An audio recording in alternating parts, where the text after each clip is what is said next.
You know what hurts the most? It's not the wrinkles on my face or the ache in my bones. It's sitting in your own living room, watching your grandchildren tear open expensive gifts while they snicker at yours like it's garbage.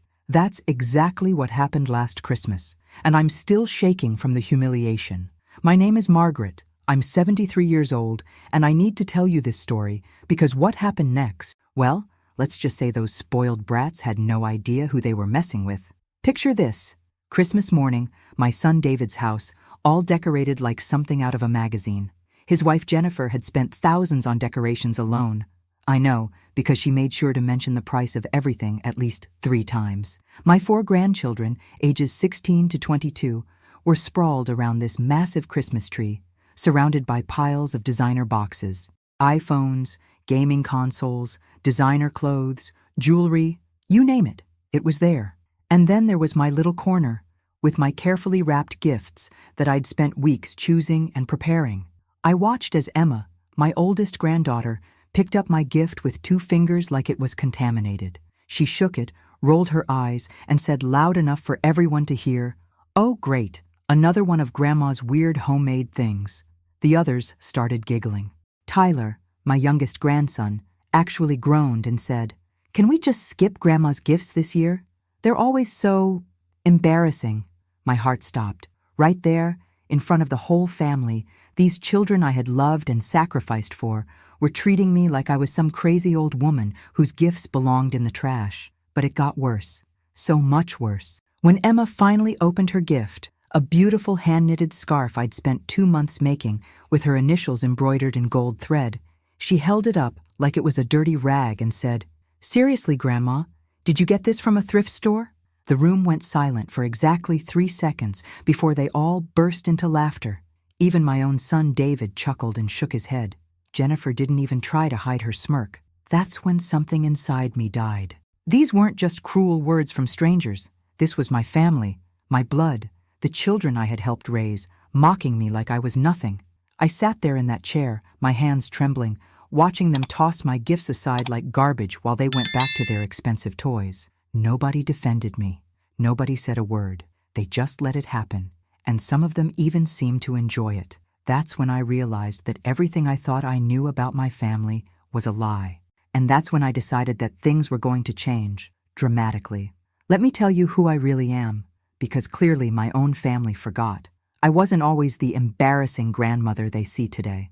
I was Margaret Thompson, a woman who built an empire from nothing and sacrificed everything for the people I loved. My husband Robert and I started with a small textile business in 1975. We worked 18-hour days, lived on beans and rice for months, and slowly built something beautiful.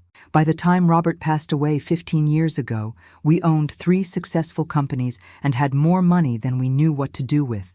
But here's the thing about me. I never cared about the money for myself. Every dollar I made, every business decision I took, every sacrifice I endured was for my family. When David was born, I made a promise that he would never struggle the way Robert and I did. I paid for his private school education, his college tuition, his graduate degree. When he wanted to start his own business, I gave him $200,000 without blinking. When he married Jennifer, I bought them their first house as a wedding gift. And my grandchildren? Oh, how I spoiled those babies. Every birthday, every Christmas, every little achievement was celebrated. I set up college funds for each of them before they could even walk. I paid for their private schools, their music lessons, their sports equipment, their summer camps. When Emma wanted to go to that expensive art program in Europe, who do you think paid for it? When Tyler broke his arm and needed surgery, who covered the medical bills because their insurance wasn't enough? I was the grandmother who showed up to every school play, every soccer game, every graduation. I was the one who babysat them every weekend so David and Jennifer could have their date nights. I was the one who taught them to bake cookies, who read them bedtime stories, who held them when they cried. I poured my heart, my time, and my money into these children, believing that love and generosity would create a strong, grateful family. But somewhere along the way, my gifts became expectations. My sacrifices became invisible. My love became something they felt entitled to rather than grateful for. They started seeing me not as the woman who made their comfortable lives possible, but as an obligation, a burden, an embarrassing old lady who didn't understand their modern world. I watched them grow up surrounded by luxury that I provided, wearing clothes I bought, living in comfort I created, and somehow they convinced themselves they deserved it all. They never asked where the money came from. They never wondered how their parents could afford such an extravagant lifestyle on David's modest salary. They just took and took and took, and when I dared to give them something made with love instead of bought with money, they mocked me for it. That Christmas morning, sitting in that chair, I realized I had created monsters, beautiful, educated, privileged monsters who had no idea what gratitude meant, and that's when I knew it was time for them to learn. The signs were there long before that Christmas disaster, but I was too blinded by love to see them clearly. Looking back now, I can trace the exact moments when my precious grandchildren started showing their true colors, and it breaks my heart to admit I ignored every red flag. It started about 3 years ago, when Emma turned 19. I had always been so proud of her, my beautiful, artistic granddaughter who was studying at an expensive private college that I was paying for, of course. I remember visiting her dorm room, excited to see how she was doing, maybe take her out for a nice dinner. But when I knocked on her door, I heard her talking to her roommate. "Oh God, it's my grandmother. Quick, hide all the expensive stuff. She gets so weird and jealous when she sees nice things." I stood there in the hallway, frozen. Weird and jealous? I was the one who had bought half the nice things in that room. But I swallowed my hurt, put on a smile, and pretended I hadn't heard anything. That was my first mistake. I should have confronted her right then and there. Then there was Tyler's 18th birthday party. I had planned something special, a small family gathering with his favorite homemade cake and a photo album I'd spent weeks putting together, filled with memories from his childhood. But when I arrived, the house was full of his friends, and Jennifer was serving an expensive catered meal. Tyler barely acknowledged me, and when I gave him his gift, he opened it in front of everyone and said, "Thanks, Grandma, but I already have like 1,000,000 photos on my phone." His friends snickered, and I felt so small, so outdated, so irrelevant. The comments became more frequent and more cutting. "Grandma's so old-fashioned. She doesn't understand how the world works now. Why does she always try so hard?" They said these things right in front of me, as if I couldn't hear them, or worse, as if my feelings didn't matter. But the moment that really opened my eyes was last Thanksgiving. I had spent 2 days cooking all their favorite dishes, the same recipes I'd been making for decades, the ones they used to beg me to prepare. I arrived at David's house with arms full of food, excited to share our family traditions. But Jennifer had already ordered catering from some fancy restaurant. My food was pushed to a corner of the counter, barely touched, while everyone raved about the expensive meal. Sarah, my second oldest granddaughter, actually had the audacity to say, "Grandma, your cooking is so heavy and old-fashioned. We're trying to eat healthier now." This from a girl whose entire education I was funding, whose car I had bought, whose credit card bills I was secretly paying because her parents couldn't afford her shopping habits. I started noticing how they talked about money, too. They complained constantly about not having enough, about wanting newer phones, better cars, more expensive clothes. But never once did they acknowledge where their current lifestyle came from. They acted like their parents were wealthy, like they deserved everything they had. The entitlement was staggering. Michael, my third grandchild, was probably the worst. He had developed this habit of rolling his eyes whenever I spoke, of checking his phone when I was talking, of making little comments under his breath. At his high school graduation, which I attended proudly, of course, he barely thanked me for the expensive watch I gave him. Instead, he complained that it wasn't the brand he wanted. The final straw before Christmas was Emma's college graduation. I had flown across the country to be there, had booked an expensive hotel room, had planned a celebration dinner. But when I arrived, I found out they had already celebrated without me the night before. "Oh, Grandma," Emma said casually, "we didn't think you'd want to go to that trendy place. It's not really your scene." Not my scene? I had been to business dinners in the finest restaurants in the world.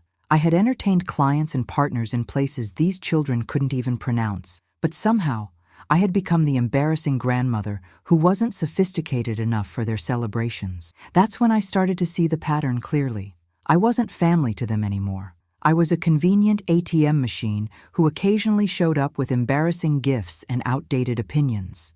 They had no idea who I really was, what I had accomplished, or what I was capable of. And that Christmas morning, when they mocked my gift so cruelly, I realized it was time to remind them. After that Christmas humiliation, I thought things couldn't get worse. I was wrong, so terribly wrong. The months that followed were like watching my family transform into strangers, cruel, heartless strangers who seemed to take pleasure in making me feel worthless. It started with the phone calls, or rather, the lack of them. Before Christmas, I used to hear from my grandchildren at least once a week. Emma would call to complain about her professors, Tyler would text me funny memes, Sarah would ask for advice about boys, and Michael would at least send me pictures of his latest achievements. But after Christmas, silence. Complete, deafening silence. When I finally called them, the conversations were painful, short, cold, filled with sighs and obvious impatience. "Hi, Grandma. I'm really busy right now. Can I call you back?" But they never called back. When I tried to make plans to see them, there was always an excuse, always something more important than spending time with their grandmother. The real cruelty started at Easter.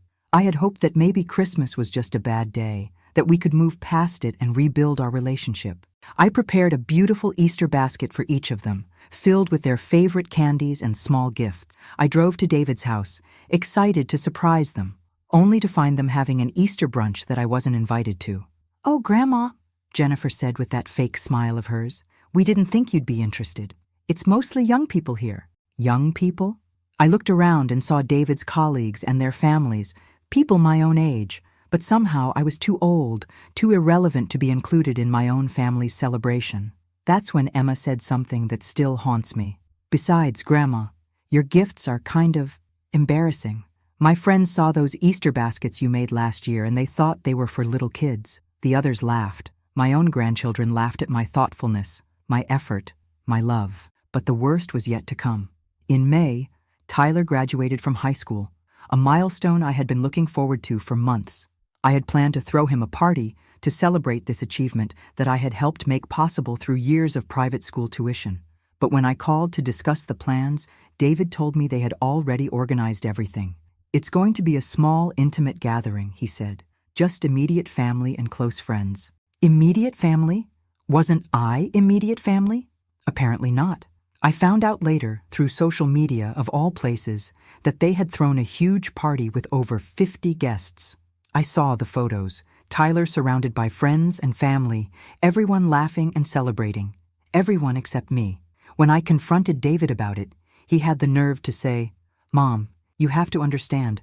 Tyler was worried you might, embarrass him in front of his friends." Embarrass him? I was the woman who had paid for his education, who had supported his family financially for years. And I was an embarrassment? The comments became more vicious after that. Sarah started making jokes about my clothes, calling them vintage, in a way that wasn't meant as a compliment. Michael would openly mock my opinions about current events, rolling his eyes and saying things like, "Grandma, you're so out of touch with reality." Emma started correcting my grammar and vocabulary, as if I were some uneducated fool instead of a successful businesswoman. The financial abuse started around this time too, though I didn't recognize it immediately. Jennifer began making comments about how tight money was, how they were struggling to pay bills. She would sigh dramatically when talking about the kids' college expenses, their car payments, their credit card bills. The implication was clear. They needed more money from me, but they were too proud to ask directly. So I did what I always did. I helped. I quietly paid off Sarah's credit card debt when she mentioned struggling with payments. I covered Michael's car repairs when he complained about the cost. I sent Emma money for her art supplies when she posted on social media about not being able to afford the materials she needed for her projects. But instead of gratitude, I got more mockery. They started calling me Grandma ATM behind my back. I heard Tyler use the term when he thought I was out of earshot. They made jokes about how I was good for one thing at least. They treated my generosity like it was their right, my love like it was their burden. The breaking point came at Sarah's 20th birthday in August. I had planned something special, a weekend trip to a spa resort, just the two of us, like we used to do when she was younger. I thought maybe we could reconnect. Maybe I could understand what had gone wrong between us. But when I presented the idea to her, she looked at me like I had suggested we spend the weekend in a garbage dump. "Grandma, no offense, but spending a whole weekend with just you sounds really boring. Can't you just give me the money instead? I'd rather go somewhere fun with my friends. That night, I cried harder than I had since Robert's funeral. These children I had loved and nurtured and sacrificed for had become monsters, cruel, ungrateful, heartless monsters who saw me as nothing more than a source of money and embarrassment. And the worst part? Their parents, my own son and daughter-in-law, were letting it happen, encouraging it even. That's when I realized that love alone wasn't enough, kindness wasn't enough, generosity wasn't enough. These people needed to learn a lesson about respect, about gratitude, about the consequences of cruelty, and I was going to be the one to teach them. September 15th. That's a date I'll never forget, because that's the day my family showed me exactly what they thought of me, and that's the day I decided to show them exactly who they were dealing with. It was supposed to be a celebration, my 73rd birthday, but it turned into the most humiliating experience of my entire life. I had been looking forward to this birthday for weeks. Despite everything that had happened, I still held on to hope that maybe, just maybe, my family would remember who I was and show me some love and respect. I had planned a small dinner at my favorite restaurant, nothing fancy, just a chance for us to be together as a family. But when I called David to confirm the plans, he sounded distracted and annoyed. "Oh, Mom, about that.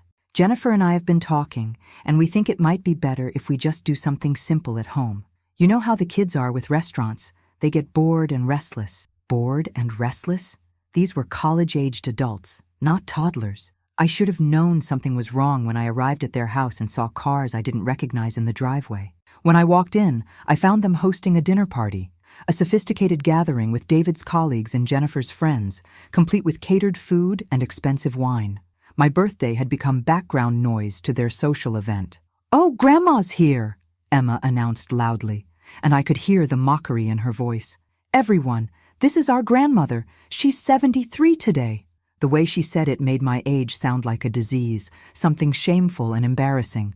I was seated at the far end of the table, squeezed between two strangers who clearly had no interest in talking to me. My family was scattered throughout the room, laughing and chatting with their guests, completely ignoring the fact that this was supposed to be my celebration. I felt like an unwelcome intruder at my own birthday party. But the real humiliation came when it was time for gifts. Jennifer had clearly coached the children because they all presented me with obviously last-minute, thoughtless presents. A generic gift card from Tyler, a cheap candle from Sarah, a book I already owned from Michael. Emma didn't even bother wrapping her gift. She just handed me a small potted plant and said, "I figured you'd like this since you're always gardening and stuff." The guests watched this pathetic display with uncomfortable expressions, clearly sensing the disrespect but not knowing what to say. That's when Jennifer decided to make things worse by announcing loudly, "Margaret is so easy to shop for. She appreciates the simple things in life." The condescension in her voice was unmistakable. But the moment that broke me completely came when one of David's colleagues, trying to make conversation, asked about my background. "So, Margaret, what did you do before retirement?" It was an innocent question, a chance for my family to acknowledge my accomplishments, my success, my contributions to their lives. Instead, David laughed and said, "Oh, Mom had a little craft business back in the day. Nothing too exciting." A little craft business? I had built a multi-million-dollar empire.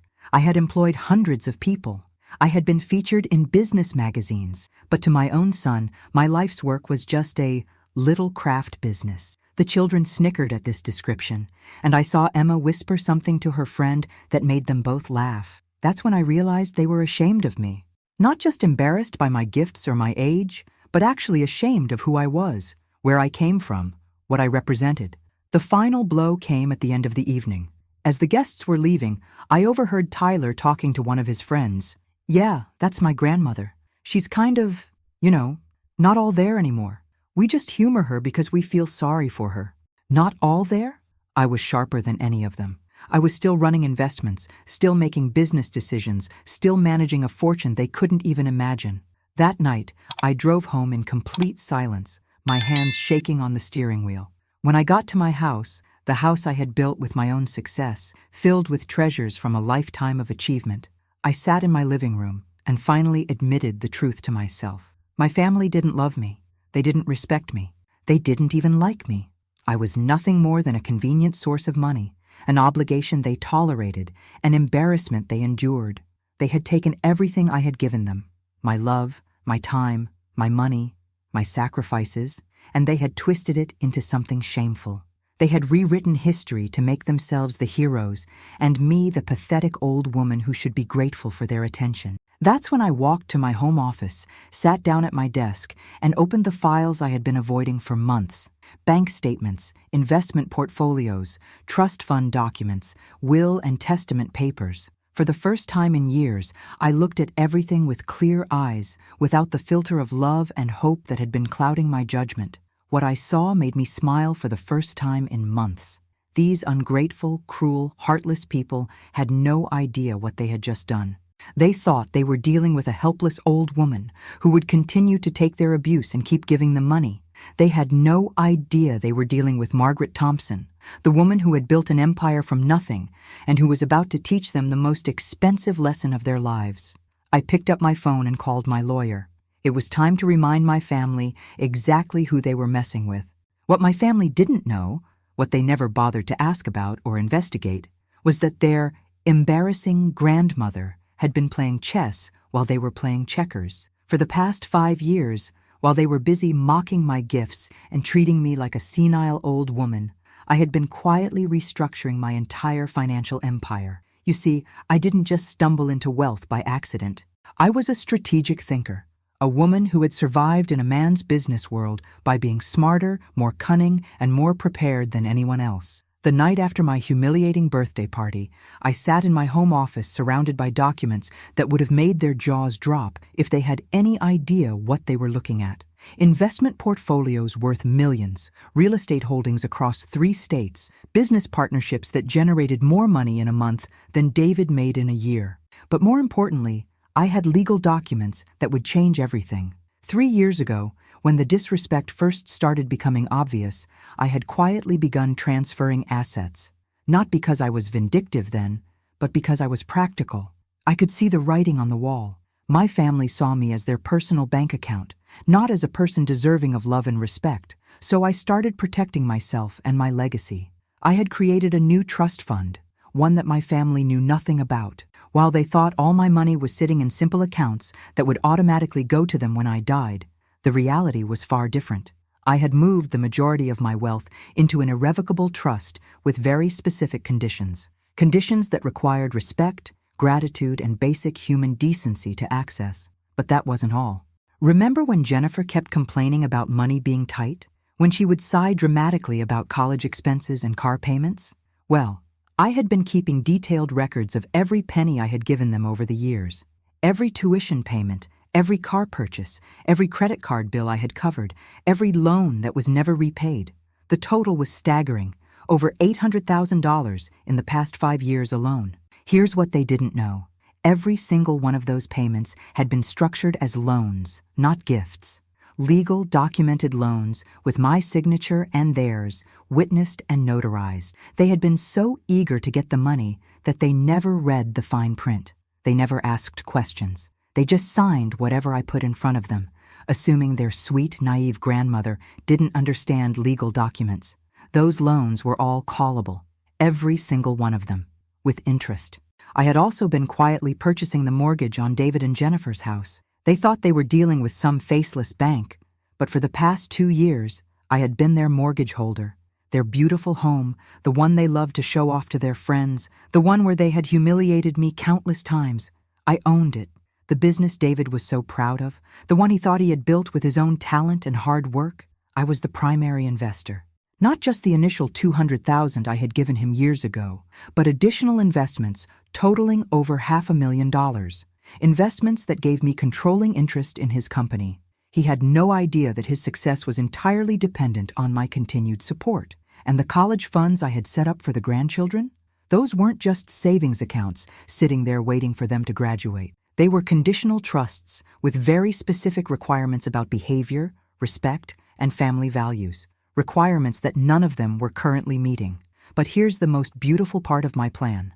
I had been documenting everything. Every cruel comment, every act of disrespect, every moment of ingratitude. I had recordings, photographs, witnesses. I had built an airtight case that would hold up in any court of law. That night, as I reviewed all these documents, I felt something I hadn't felt in months: power. These people who had been treating me like a helpless old woman had no idea they were completely at my mercy. Their house, their business, their college educations, their comfortable lifestyle, all of it depended on me. And they had just spent months proving that they didn't deserve any of it. I picked up my phone and started making calls. First to my lawyer, then to my accountant, then to my business manager. It was time to activate plans that had been years in the making. It was time to show my family what happened when you bite the hand that feeds you. They thought they knew Margaret Thompson, the embarrassing grandmother with her homemade gifts and outdated opinions. They were about to meet Margaret Thompson, the businesswoman who had crushed competitors and built an empire. And this time, they were going to be on the receiving end of my strategic thinking. The best part? They had no idea what was coming. They were still laughing about my birthday party, still making jokes about their pathetic grandmother, still taking my money while treating me like garbage. They thought they had won, that they had successfully put me in my place. They had no idea that their place was about to change dramatically and permanently. The months following my birthday were fascinating to watch. While I was quietly putting the final pieces of my plan into place, my family continued their pattern of cruelty and entitlement, completely oblivious to the storm that was brewing.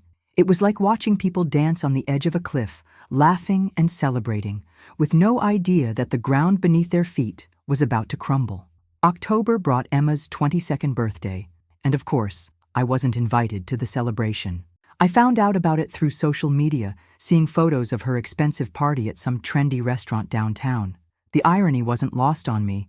They were celebrating with money that ultimately came from me, while excluding me from the festivities. I could see Emma in the photos, wearing a designer dress that probably cost more than most people's monthly salary, surrounded by friends who had no idea that her lifestyle was funded by the grandmother she was ashamed of. What made it even more perfect was watching them stress about money while living beyond their means. Jennifer had started posting passive-aggressive comments on social media about the struggles of raising college-age children and the burden of supporting an extended family.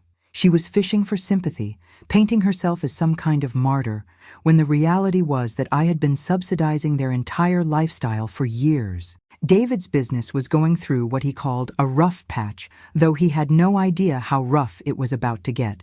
I watched him stress about cash flow, about meeting payroll, about keeping his company afloat. He had no idea that his primary investor, me, was about to pull the rug out from under him. He kept calling me for advice, for support, for more money, never once acknowledging that I was the reason his business existed in the first place. The grandchildren were the worst, though. They had become so comfortable with their cruelty that they weren't even trying to hide it anymore. Tyler had started bringing friends over to David's house specifically to show off their wealth, never mentioning that it all came from his grandmother's generosity. I heard him telling people that his family was loaded and that money was never a problem for them. Sarah had developed an expensive shopping addiction, constantly buying designer clothes and accessories that she would show off on social media. When David and Jennifer couldn't keep up with her spending, she would call me directly, spinning sob stories about needing money for emergencies that were really just shopping sprees. I gave her the money, of course, but I documented every transaction, every lie, every manipulation. Michael was perhaps the most arrogant of all. He had started talking about his future plans like he was some kind of trust fund baby, discussing expensive graduate schools and luxury travel plans as if the money was guaranteed. He had no concept of earning anything himself. In his mind, wealth was something that just existed, something he was entitled to by birth. The most painful moments were the family gatherings I was still occasionally invited to, where I had to sit and listen to them discuss their plans for my money. They talked about it openly, as if I weren't sitting right there, as if my feelings didn't matter. They discussed what they would do when Grandma dies, how they would split up my assets, what they would buy with their inheritance. Emma had even started making jokes about putting me in a nursing home. When Grandma gets too old to take care of herself, she would say with a laugh, we'll find her a nice little place where she can make crafts all day with the other old ladies. The others would giggle, and I would sit there, smiling politely, while my heart broke and my resolve strengthened. But the most revealing moment came at Thanksgiving. I had prepared my traditional dishes again, hoping against hope that maybe this year would be different. But once again, my food was pushed aside in favor of expensive catering. As I sat at the table, largely ignored by my own family, I listened to them complain about their problems, their expenses, their stress. That's when Jennifer made the comment that sealed their fate forever. She was talking to one of her friends about the burden of caring for elderly family members, and she said, "Sometimes I think it would be easier if Margaret just, wasn't around anymore. She's becoming such a financial drain, and honestly, she's just not the same person she used to be. A financial drain. Me. The woman who had been supporting their entire lifestyle for years. The woman who had made their comfortable lives possible. I was a financial drain. I excused myself from the table and went to the bathroom, where I called my lawyer from my cell phone. "It's time," I told him. "Execute the plan. All of it." The next few weeks were a flurry of legal activity that my family was completely unaware of. Papers were filed, notices were prepared, accounts were frozen, and assets were transferred. My team of lawyers and accountants worked with military precision to implement a plan that had been years in the making. Meanwhile, my family continued their holiday celebrations, completely oblivious to what was coming. They were planning Christmas, discussing expensive gifts they wanted to buy each other, making plans for New Year's Eve parties and winter vacations. They were living in a fantasy world that was about to come crashing down around them. I watched it all with a mixture of sadness and satisfaction. Sadness because these were people I had loved, people I had hoped would grow into better human beings. But satisfaction because justice was finally coming. They had made their choices, shown their true characters, and now they were going to face the consequences. The irony was perfect. They thought they were dealing with a weak, helpless old woman who would continue to take their abuse and keep giving them money. They had no idea they were dealing with a strategic mastermind who had been planning their comeuppance for years. Christmas was coming, and this time, I was going to be the one giving out surprises. Surprises that would change their lives forever. December 23rd, 2 days before Christmas. That's when I decided to give my family the most memorable holiday gift they would ever receive. I had planned the timing perfectly, close enough to Christmas to ruin their celebrations, but with enough time for them to fully absorb the magnitude of what was happening to them. It started at 9 in the morning, with a knock on David's door. I wasn't there to see it personally, but my lawyer had arranged for me to receive updates throughout the day. A process server handed David a thick envelope of legal documents, foreclosure notices, loan default notifications, business partnership dissolution papers. The look on his face, according to my lawyer, was priceless. At the same time, similar envelopes were being delivered to each of my grandchildren at their respective addresses. College financial aid suspension notices, trust fund termination documents, loan repayment demands. In a matter of minutes, their entire world was turned upside down. But I wasn't done yet. At 10:30, I arrived at David's house myself, dressed in my finest business suit, the one I used to wear to board meetings, the one that commanded respect and attention. I wasn't coming as the embarrassing grandmother anymore. I was coming as Margaret Thompson, CEO and majority shareholder of their lives. The scene that greeted me was exactly what I had hoped for. David was sitting at his kitchen table, surrounded by legal documents, his face pale and his hands shaking. Jennifer was pacing back and forth, talking rapidly on her phone, trying to reach lawyers and accountants. The grandchildren were all there too, having rushed over in panic after receiving their own devastating news. "Hello, family," I said calmly as I walked into the chaos. "I thought it was time we had a conversation about respect." The room went silent. 4 pairs of eyes stared at me with expressions I had never seen before. Shock, fear, and for the first time in years, something that looked like respect. Emma was the first to speak, her voice barely a whisper. "Grandma, what's happening? What are all these papers?" I smiled and took a seat at the head of their dining table, the table I had bought for them, in the house I owned, surrounded by furniture and decorations purchased with my money. "Well, dear, it seems you're all learning some very important lessons about consequences." Tyler was holding a document with trembling hands. This says my college fund is gone. That can't be right. There was supposed to be enough money for graduate school, for everything." "Oh, there was plenty of money," I replied calmly. "But trust funds come with conditions. Conditions about respect, gratitude, and basic human decency. Conditions that none of you have been meeting." And David finally found his voice. Mom, I don't understand. The business, they're saying you're calling in your investment. You can't do that. You're my mother. I'm your mother, but I'm also a businesswoman. And as a businesswoman, I don't continue to invest in ventures that show me disrespect and ingratitude. Your business has been losing money for months, David.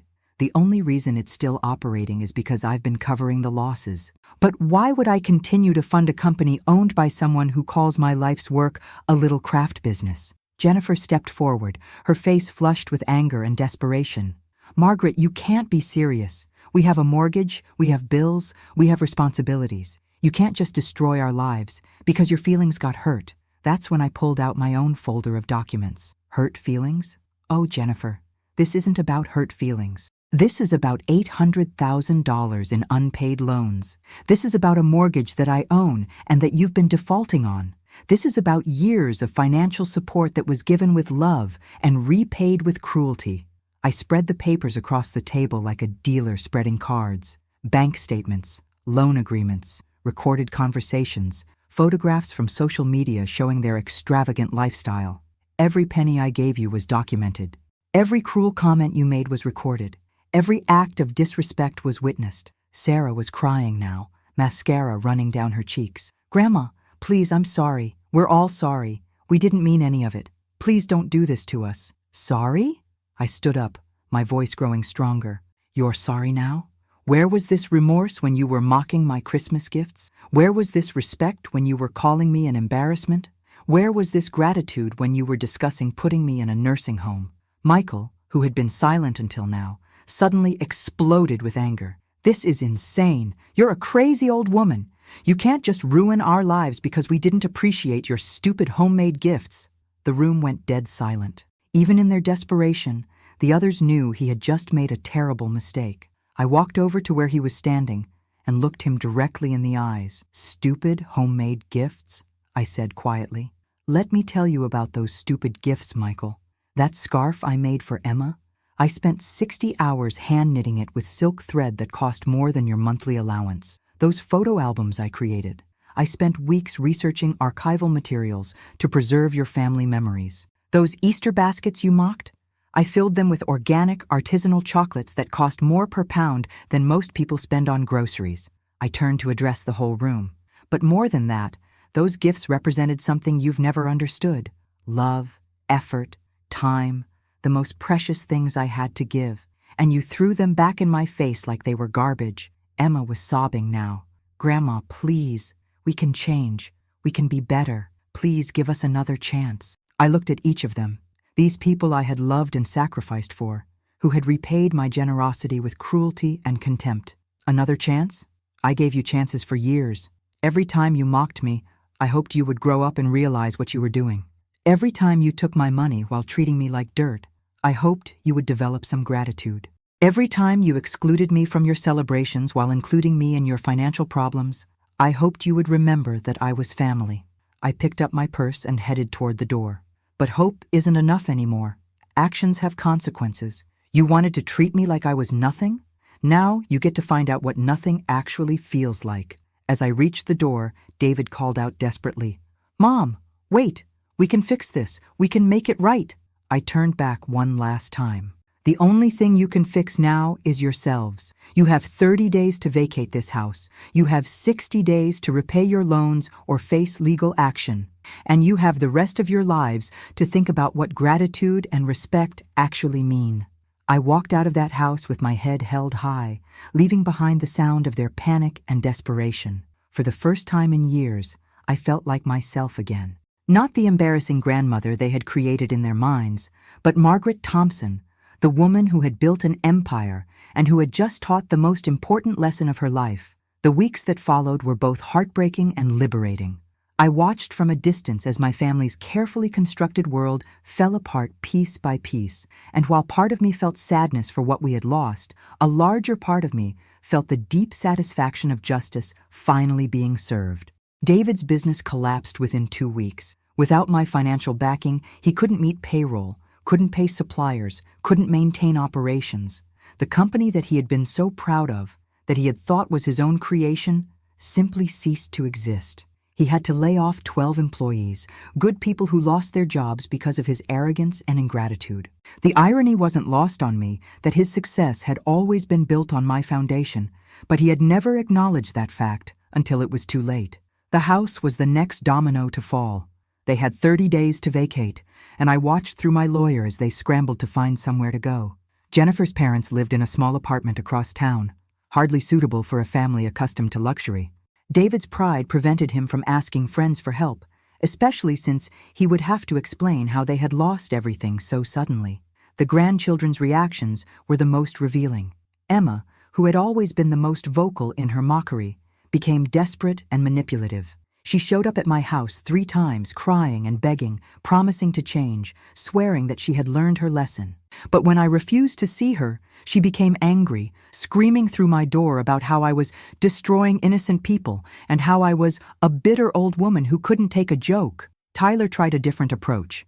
He wrote me long letters explaining how sorry he was, how he had been influenced by the others, how he had always loved me deep down.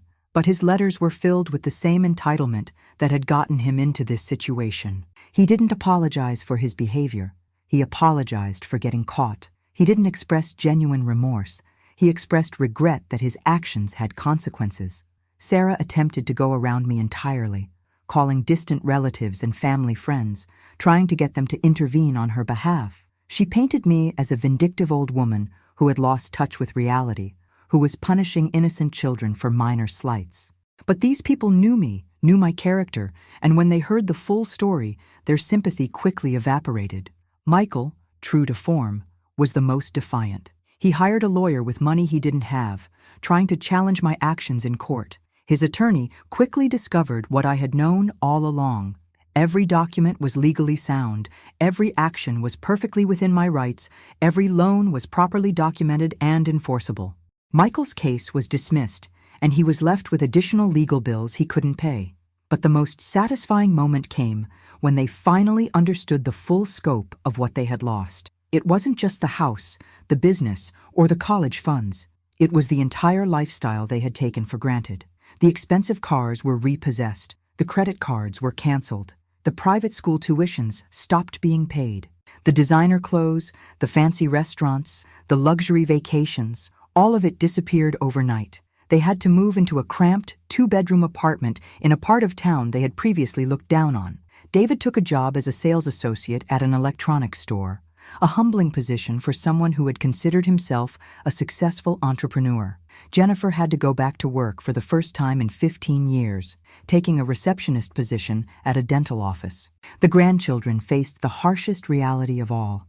Emma had to drop out of her expensive private college and enroll in community college, working nights at a coffee shop to pay for her classes. Tyler's dreams of graduate school evaporated, replaced by the reality of working full-time at a grocery store to help support the family. Sarah and Michael had to take out student loans for the first time in their lives, discovering what financial responsibility actually meant. But here's what surprised me most. As I watched them struggle, I didn't feel the vindictive pleasure I had expected. Instead, I felt something much more complex, a mixture of sadness for what could have been and relief that the toxic dynamic was finally over. For years, I had been enabling their worst behaviors by continuing to give them money despite their treatment of me. In a strange way, cutting them off was as much about freeing myself as it was about punishing them. I started sleeping better at night. The constant anxiety about their next cruel comment, their next act of disrespect, their next financial demand, all of that was gone. I could finally focus on my own life, my own happiness, my own peace of mind. I began reaching out to old friends I had neglected while I was focused on my ungrateful family. I started traveling again, visiting places I had always wanted to see but had never made time for. I volunteered at local charities, using my business skills to help organizations that actually appreciated my contributions. Most importantly, I started building relationships with people who valued me for who I was, not what I could give them. I joined a book club filled with intelligent, interesting women my age. I took art classes and discovered I had a talent for watercolor painting.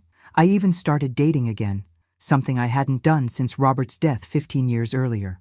The woman who had been dismissed as an embarrassing grandmother was rediscovering herself as Margaret Thompson, successful businesswoman, world traveler, art enthusiast, and someone worthy of respect and genuine affection. 6 months after that devastating December day, I received a letter from Emma.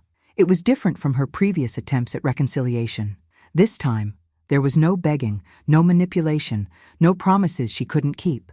Instead, there was something I had never seen from her before: genuine accountability.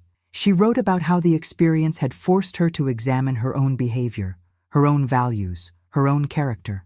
She acknowledged the cruelty of her actions, the pain she had caused, and the lessons she was finally learning about gratitude and respect. She didn't ask for forgiveness or for money.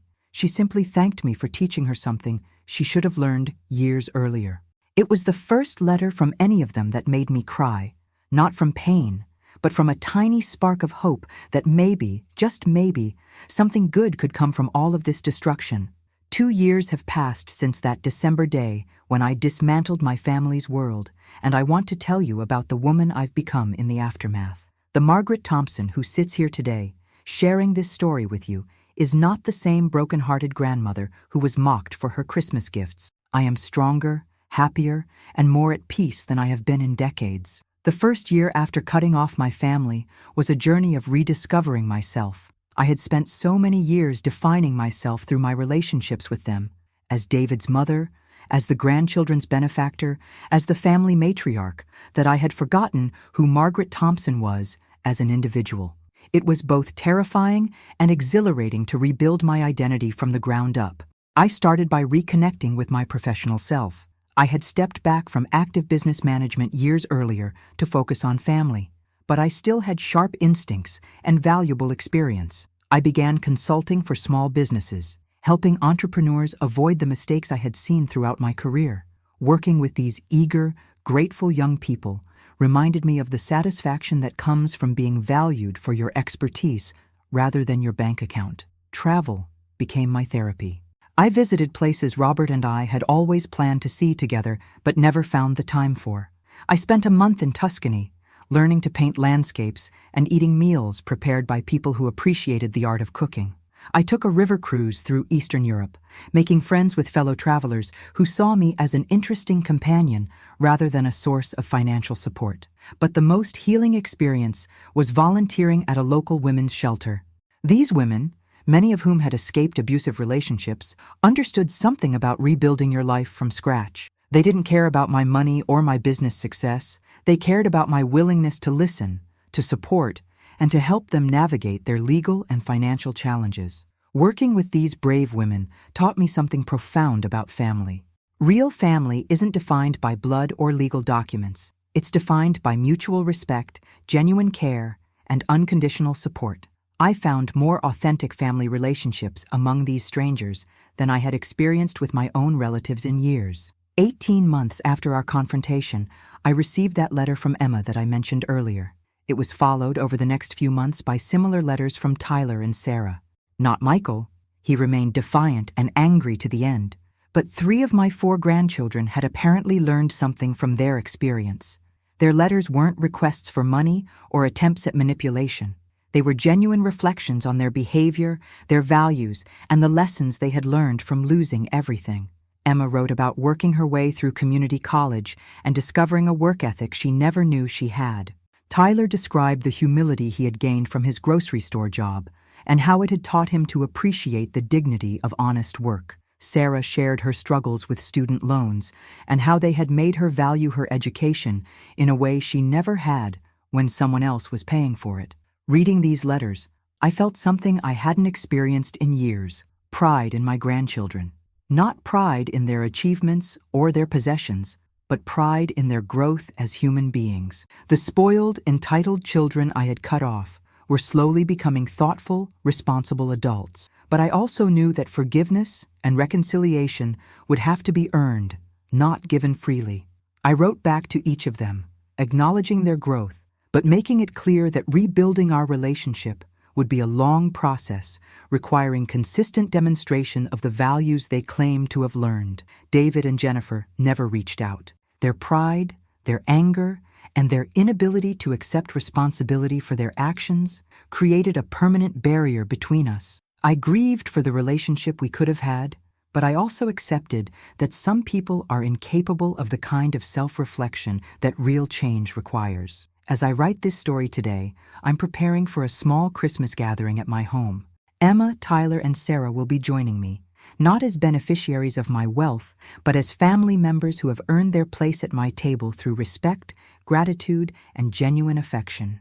They're bringing homemade gifts this year, and I know they'll appreciate the handmade scarf I've knitted for each of them. The house they'll visit is different now too. Gone are the expensive decorations chosen to impress others. Instead, my home is filled with art I've created, photographs from my travels, and mementos from the new relationships I've built. It's a home that reflects who I am, not what I can afford. My financial legacy has changed as well. The bulk of my estate will go to the women's shelter and other charities that do meaningful work in the world. My grandchildren will receive modest inheritances, enough to help them build their own lives, but not enough to make them dependent or entitled. They'll have to earn their success the way I did, through hard work, smart decisions, and treating others with respect. But perhaps the most important legacy I'm leaving is this story itself. I want other grandparents, other parents, other family members who are being taken for granted to know that they don't have to accept disrespect and ingratitude.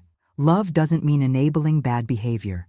Generosity doesn't require accepting cruelty. Family relationships, like all relationships, must be built on mutual respect. I also want young people to understand that the comfortable lives many of them enjoy don't appear by magic. Someone worked for that money.